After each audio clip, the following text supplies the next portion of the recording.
Saya coba hapuskan dulu yang ini. Ini saya tahan untuk menerangkan turunan yang ini. Alhamdulillah. Kalau Anda bersin, saya suka ingat sahabat saya yang tidak berjumpa, tapi kita insya Allah punya ikatan yang kuat. Namanya Ahmad Muzammil. Orangnya saleh. Masya Allah. Wajahnya memancarkan karisma yang baik dan ahli Quran. Dan kami mengasuh pesantren dulu dengan nama yang sama. Sama-sama Al-Hikmah. Sama-sama di Lebak Bulus. Saya mengasuh Al-Hikmah untuk hafalan Quran. Mahasiswa yang kuliah sekitaran Jakarta. Ada Lipia di Buncit. Ada IIKI juga, ada yang PT IIKI, ada UIN. Kita kumpulkan daripada beraktivitas yang macam-macam. Dan mereka menghafal Quran. Kita fasilitasi dengan gratis. Beliau, Ustaz Ahmad Muzammil itu yang tahsinnya. Tahsin. Masya Allah. Saking sayangnya Allah kepada beliau. Masya Allah, beda kami cuma 7 tahun usianya. Beliau dari saya 7 tahun lebih. Saya waktu itu 32, beliau 39. Saking sayangnya Allah kepada beliau di hari Kamis, Pak. Tidak mendapatkan Ramadan pada saat itu. Padahal sudah dekat ke Ramadan. Dipanggil pulang. Ya Tuhan nafsul mutmainnah. Ahmad Muzammil, kamu pulang. Pahala kamu sudah banyak. Yuk, orang tahsin kamu dapat pahalanya. Murid kamu sudah banyak. Ada Hidayat masih banyak dosanya. Perlu banyak amalan, perlu banyak istighfar. Kamu udah pulang. Sesuai dengan ajalnya. Cara pulangnya itu sederhana, Pak. Indah, gampang. Cuman bersin 2 kali. Hasi, selesai. Ringan gitu. Ya, Ahmad Muzammil, ahli Quran, ahli tahsin, pahala banyak. Dia pulang, hasin 2 kali, meninggal. Tadi saya lihat banyak yang bersin berkali-kali belum meninggal juga. Ya. Mungkin kita perlu Ramadan, itu maksudnya. Untuk menambah dan menyusul saudara kita yang telah kembali kepada Allah. Siapa lagi yang mau bersin?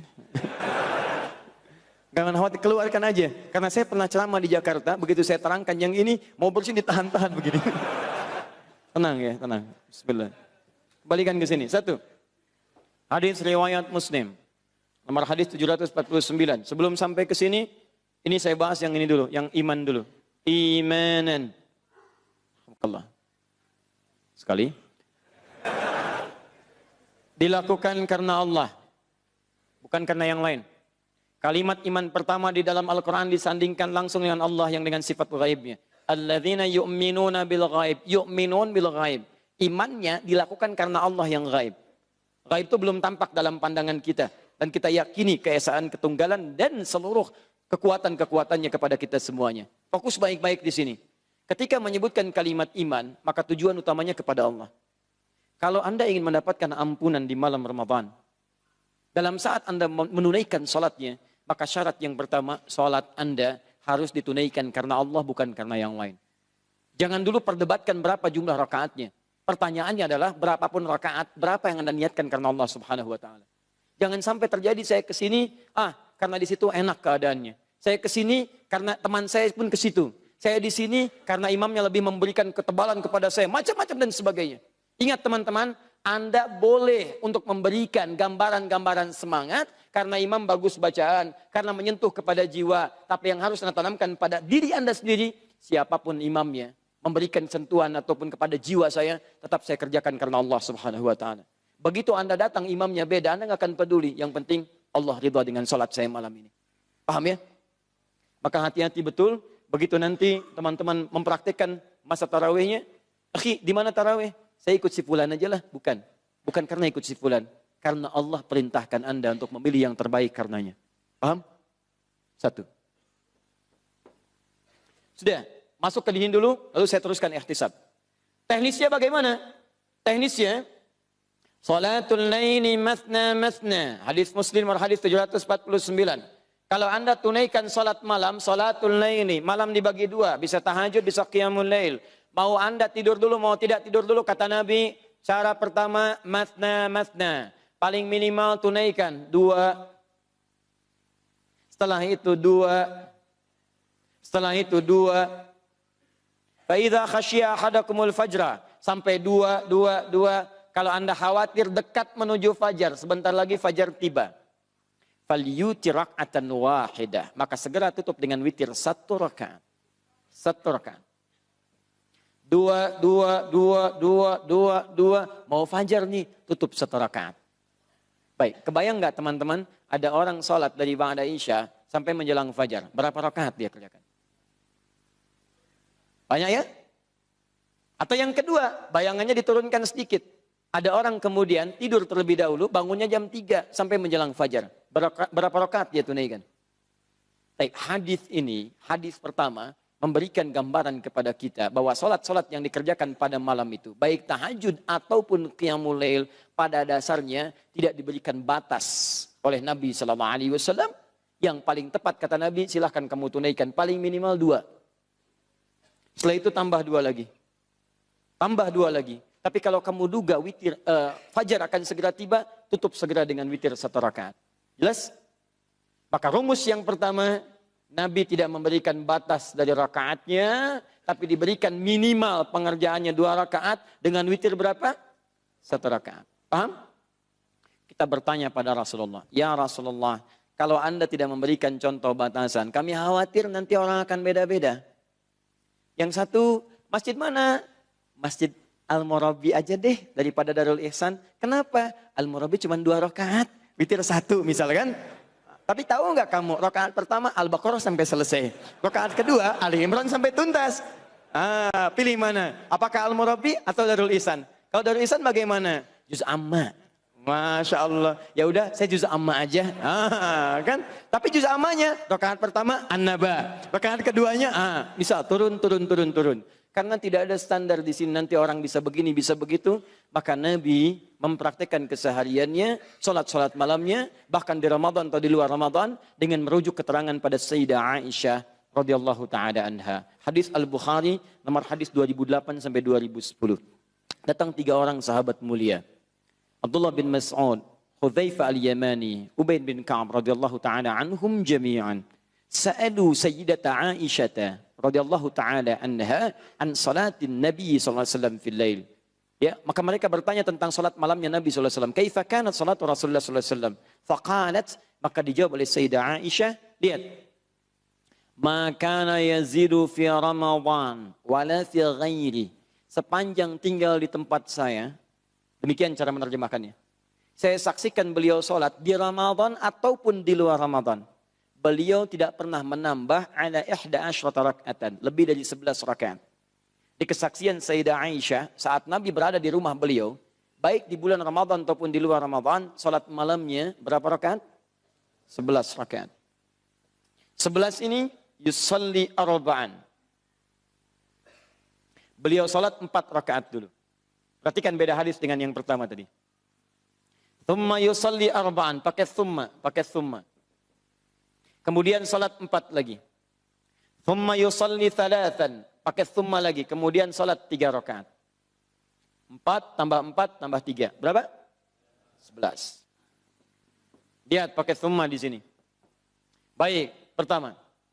Saksian kedua. Hadis riwayat Ibnu Abbas radhiyallahu taala anhuma di Abu Daud nomor hadis 1369. Beliau melihat pada saat beliau menginap di rumah bibinya Sayyidah Maimunah radhiyallahu taala anha, saat Rasulullah sallallahu alaihi wasallam memiliki waktu untuk bisa hadir mendampingi Sayyidah Maimunah. Beliau membagi ya dari malam sekian hari sekian di rumah Sayyidah Aisyah, malam sekian hari sekian di rumah Sayyidah Maimunah, di rumah Sayyidah Zainab dan seterusnya radhiyallahu taala anhunna jami'an. Ketika waktunya tiba di rumah Sayyidah Maimunah, Ibnu Abbas itu menginap di situ untuk melihat kebiasaan Nabi bagaimana malam harinya. Ternyata kata beliau, karena Rasulullah sallallahu alaihi wasallam adalah Rasulullah sallallahu alaihi wasallam terbiasa bangun di malam hari. Kadang tengah malam lebih sedikit atau kurang sedikit. Kalau di kita kurang lebih disesuaikan 1:30 atau sekitar jam 2. Kemudian ketika bangun itu fajalasa, beliau duduk dulu. Kemudian famasaha biyadi min atharin naum, dengan tangannya beliau menghapus kemudian bekas-bekas ngantuknya. Kemudian faqara'a khawatimu surah Ali Imran, membaca 11 ayat terakhir surah Ali Imran dari 190 sampai dengan ayat ke-200. Kemudian di Al-Bukhari nomor hadis 181, riwayat Abu Dzar Al-Ghifari dilengkapi lagi. Nabi membaca doa bangun tidur. Alhamdulillahilladzi ahyana ba'dama amatana wa ilaihin nusyur. Thumma dhahaba ila shinin mu'allaqah. Kemudian pergi ke tempat tertutup semacam kamar mandi bagi kita. Fatawadda, kemudian beliau berwudu. Kemudian apa yang terjadi? Lalu beliau datang ke musolanya, tempat sholatnya, dan siap menunaikan sholat malam. Aku berdiri di belakangnya, sampai Nabi menarik aku sehingga sejajar dengannya. Ini dalil menunjukkan boleh kalau sholat berdua, Anda jadi imam, teman Anda jadi makmum, berdiri secara sejajar. Anda imam, dia makmum, sejajar posisinya. Anda kiri, dia kanan. Atau kalau mau menggunakan yang masyhur, yang standar, yang lain, Anda maju sedikit, kemudian makmum di belakangnya sedikit. Paham? Belum selesai hadisnya. Kemudian saya merasakan sholat bersama Nabi. Nabi sholat kemudian dimulai dengan 2 rakaat yang ringan. Khafifatain. Rak'ataini khafifatain. Khafifatain itu sholat pembuka. Kalau kita warming up. Ya, untuk menghadirkan kehusuan sebelum sholat masuk pada intinya. Rakaatnya 2 rakaat. Saya simpan di sini. Pembuka. Bacaannya nggak panjang. Jadi begitu sholat, langsung baca Al-Fatihah, takbir Allahu Akbar. Al-Fatihah tanpa bacaan surat yang lain. Setelah itu rokok, i'tidal, sujud, duduk di antara 2 sujud. Rokok, sujud, bangun lagi. 2 rakaat selesai. Setelah itu beliau menunaikan salatnya yang 2 rakaat, 2 rakaat, 2 rakaat. Lihat baik-baik. Setelah itu beliau tunaikan 2 rakaat. Tambah lagi 2 rakaat. Tambah lagi 2 rakaat. Tsumma yusalli rak'atain. Tsumma yusalli rak'atain. Setelah itu beliau tutup dengan menunaikan 1 rakaat. 1, 2, 3, 4, 5, 2, 2, 2, 2, 2, 10 tambah 1. Berapa? 11. Dibuka dengan pembuka yang ringan, salat intinya 11 rakaat. Jadi di rumah Sayyidah Maimunah 11 rakaat. Di rumah Sayyidah Aisyah kemudian 11 rakaat. Ini 4, ini kemudian 2, 2, 2, ujungnya 1. Paham sampai sini? Baik. Jadi kalau Anda misalnya ingin mengambil standar salat Nabi SAW mengacu pada jumlah rakaatnya, Anda silakan boleh tunaikan 11 rakaat. Paham? Mau pilih mana saja silakan.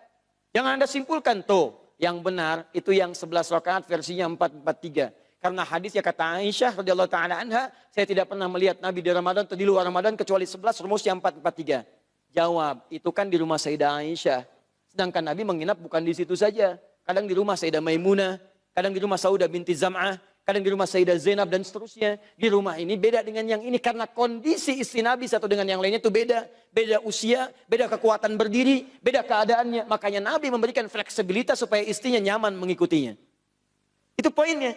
Dan ini bisa Anda terapkan pada istri Anda. Jangan dipaksakan. Ayo mah, yang kuat, yang kuat. Sunnah Nabi 11 rakaat. Lihat tuh, lihat. Tidak. Istri Anda persoalan di kakinya. Cukup mungkin 2 dulu. 1 tutup, dia istirahat, Anda teruskan. Boleh. Jangan dipaksakan. Surga mah, surga. Surga. La haula wala quwata illa billah.